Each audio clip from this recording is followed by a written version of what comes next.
All right, hey, we're gonna put a set in. Pretty little basic set. There's a 2-track coming up. We're at the crest of this, top of this hill, highest elevation of the, well, almost the highest elevation of this point. And then it comes into a big open field. But there's a lot of traffic working in this area. Not only just deer and, you know, other wild game, but coyotes are following along with them. So we're gonna put a set in right here. We're gonna put in a couple other sets around here and kind of, you know, just gang set this place really. This is really all the stuff you need. Trap, a decent hammer. This is the digging tool that I kind of had fabricated. I designed this, and I'll actually have an order of 25. It's going to be a limited run on these, so if you're going to want them, let me know. But I should have those in a couple weeks.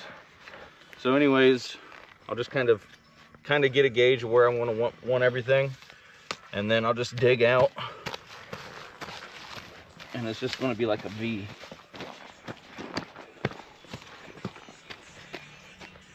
And then, so it's like a bowl. This is a V right here. This is your bowl. This is way lower than what this is right now, and that's the way you want it.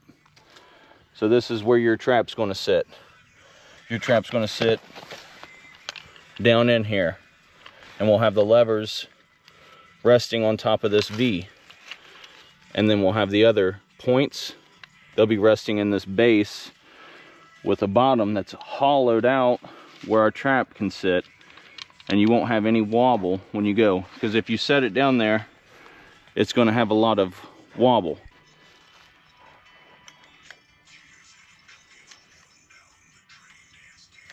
A little wax on it.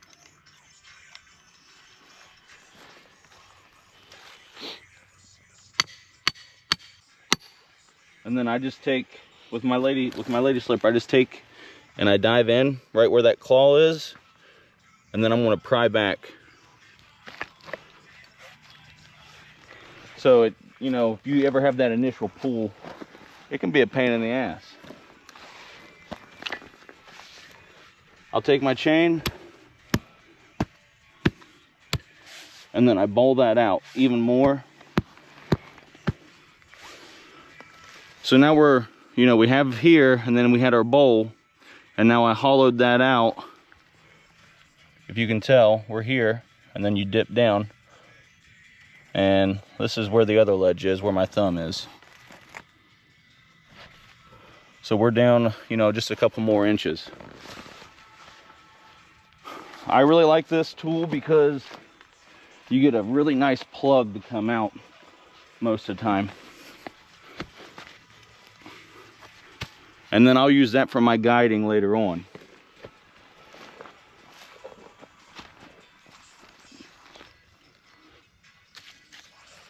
I'll just keep that up there, and then we're going to get the trap set.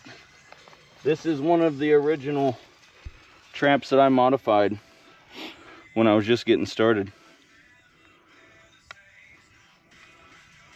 This jaw sits a little high, but that never really bothered me too much. So everything gets tucked down into that, see? And then you just grab and flip, and then you can smash that down, push it in, and man, look at that. I mean, I haven't really done anything, just pushed it on the ground.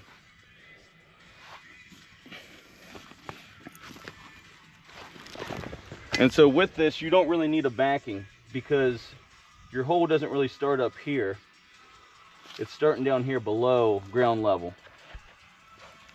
So if that would make sense, if you could imagine, your hole would be, you know, up top here a few more inches. This has actually been dropped down, and I know it don't appear that way, but it's actually been dropped down, and your angle is now a little bit, maybe 35 degrees. And my whole thing is, I always want to be about, you know, that's roughly 9 inches.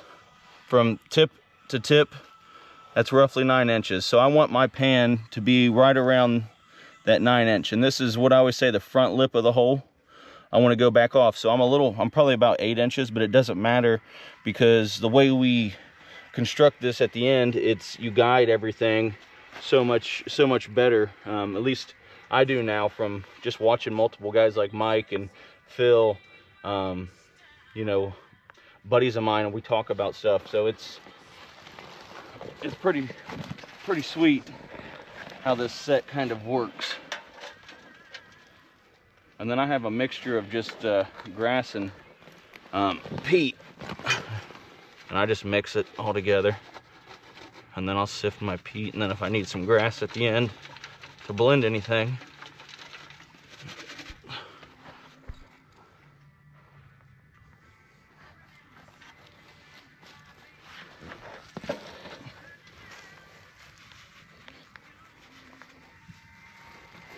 we don't want any hard edges.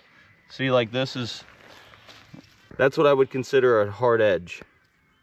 You know, that can be okay if it all looks super natural and you're wanting to look like a big blown out set. But I think they know this kind of isn't super natural. So I just try and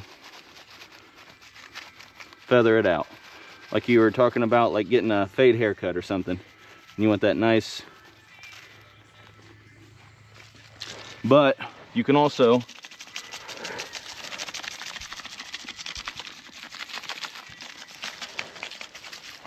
do it like that.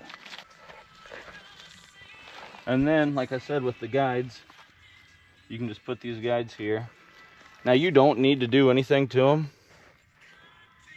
You know, you don't really need to do anything to the guides, but if it made you feel better, you could blend them.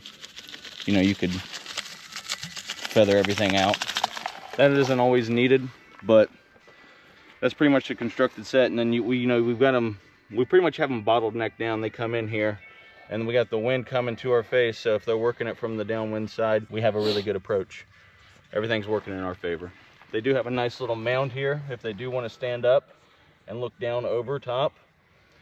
Sometimes this is a really good spot, and I know my mentor and actually my buddy Gage, I think would even vouch for sometimes that's a really good spot. You'll see sometimes your refusals, maybe the wind was wrong, but it also gives you a chance to get them when they step down, when they're trying to step over and rearing their neck back, or you know, trying to do like a big Yui to get down in there. Pretty plain Jane, really. That's the set, and then it just gets word of urine and then a little bit of bait. I appreciate you watching, and thanks for being a part of the masterclass.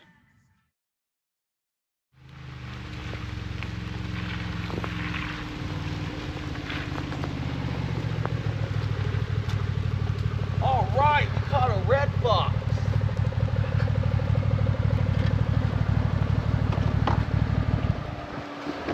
Heck yeah, next day catch. That was the set that I put in yesterday for the masterclass.